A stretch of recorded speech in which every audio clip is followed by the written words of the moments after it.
Moving on from that, the problem is that a natural evolutionary account of morality fails to give us any reason to suppose that our moral faculties are true things. We want to arrive at a view that affirms moral realism. Therefore, we need a reason to think that our moral faculties, whereby we arrive at our moral beliefs, are true things, and not just fitness things. Because if we don't have any reason to believe that our moral faculties are true things, then we don't have any reason to believe that the moral beliefs that we possess are also true things. Rather, such an account gives us reason to believe that the moral beliefs we have, via the moral faculties we have, are things we possess only by their virtue of reproductive fitness. It's not about truth, that's the problem. It's about fitness. But what we need is something about our moral faculties that makes them aimed at truth rather than just fitness. Now, for example, this view, for example, is also expressed, this doubt is also expressed by Darwin. For example, if men were reared under precisely the same conditions as hive bees, that can hardly be a doubt that our unmarried females, like the workers, think it a sacred duty to kill their brothers, and mothers would strive to kill their fertile daughters, and no one would think of objecting, because that confers reproductive fitness. So, morality is about fitness. So, even if it's something that we would normally think as morally evil, if it's something that gives us, say, a reproductive advantage, then that's what we'll be led to believe. Oh, another quote. But then with me, the hard doubt also arises whether the conviction of man's mind, which has been developed from the mind of the lower animals, or of any value or at all trustworthy. Would anyone trust in the convictions of a monkey's mind, if there are any convictions to be found in such a mind in the first place? We can actually formulate this in the form of an argument. Premise 1. If evolution and naturalism is true, then human morality is a byproduct of natural selection. Self-explanatory. If human morality is a byproduct of natural selection, then there is no moral knowledge. Because we have a defeater for our thinking that our moral beliefs obtains in the real world. It's not knowledge if it's not true. But then there is moral knowledge. Therefore, evolution and naturalism is false. Now, if our best theory for why people believe P, say for example a given proposition, does not require that P is true, then there are no grounds for believing that P is true. Likewise with morality. If you have no reason to think that our moral beliefs are true thing, we have no reason to believe that our moral beliefs are true. What does this mean for morality? It means that a purely natural account of moral belief formation encounters a powerful defeater. That of our having no reasons to think that our moral faculties are truth-oriented rather than simply fitness-oriented. If our believing that certain states of affairs which we would normally consider to be bad, say genocide, or rape, or the Holocaust, or say the hunger in Africa. But if it would confer reproductive fitness, then evolution will lead us to believe that things such as rape are morally good. Some conclusions. Now, what would the naturalist have to do in order to affirm, or say, what would the humanist have to do in order to affirm both his moral realism, because he believes that humans have objective value, that they have duties, is to give why he thinks that the naturalist account of moral evolution would result inevitably in a set of moral faculties that are truth-oriented. Why would evolution produce faculties that are truth-oriented, even if they might not be fitness-oriented? What we need and what the naturalist lacks is some reason to think that the following cannot obtain.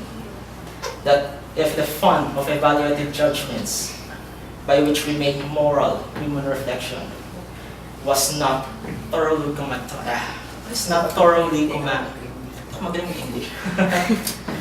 thoroughly contaminated with illegitimate influence. Now, we see the problem with naturalism. What about theism? I am, after all, a theist. We've seen how humanism, because of its underlying naturalism, is an inadequate basis for moral realism. But does my theism, for example, fare any better? Let me now give a theory of ethics to set against the humanist theory of ethics, which is sometimes called, often called actually, the divine command theory. In the divine command theory, DCT for short, our duties are based on the commands of an all-good God. For example, what would we normally call that moral faculty whereby we judge moral situations and moral claims? Typically, we call it conscience. A divine command theorist would say that conscience is our sense of what is good and what is right. And it is a sense based on the commands of an all-good God. For example,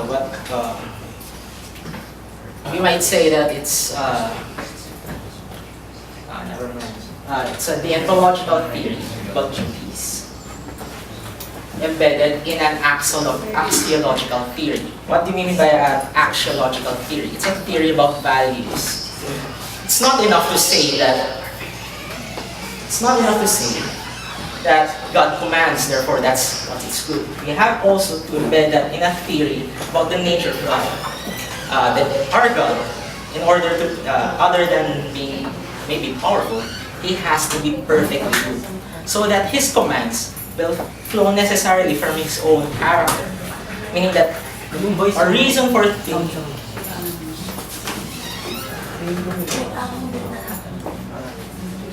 So our reason for thinking that God's commands are good is because His nature is good.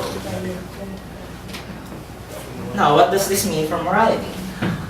If God existed, divine command theory is true, we have good reasons for thinking that our moral faculties reliably produce true beliefs because they were designed to produce true beliefs.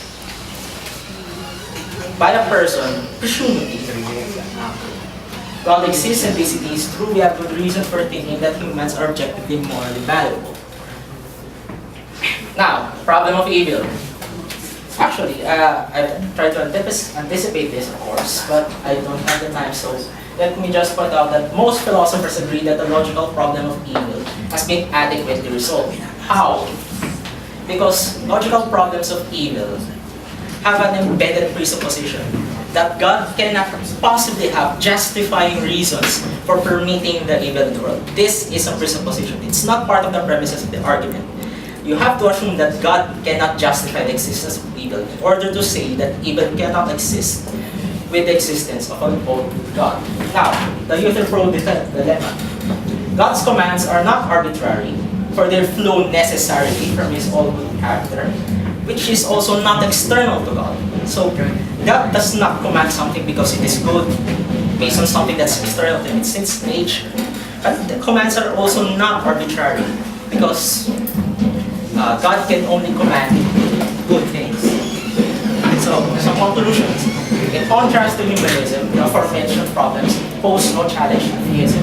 For theism is true, we have good reasons for thinking that our moral faculties are reliable. And if theism is true, we have good reasons to think that human beings possess objective moral values. Therefore, theism is the superior foundation for morality.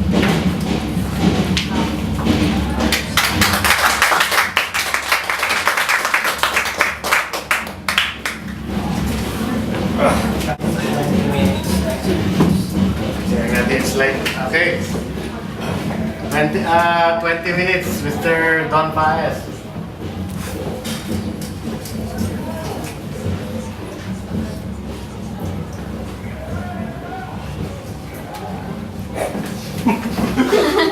Typical Don.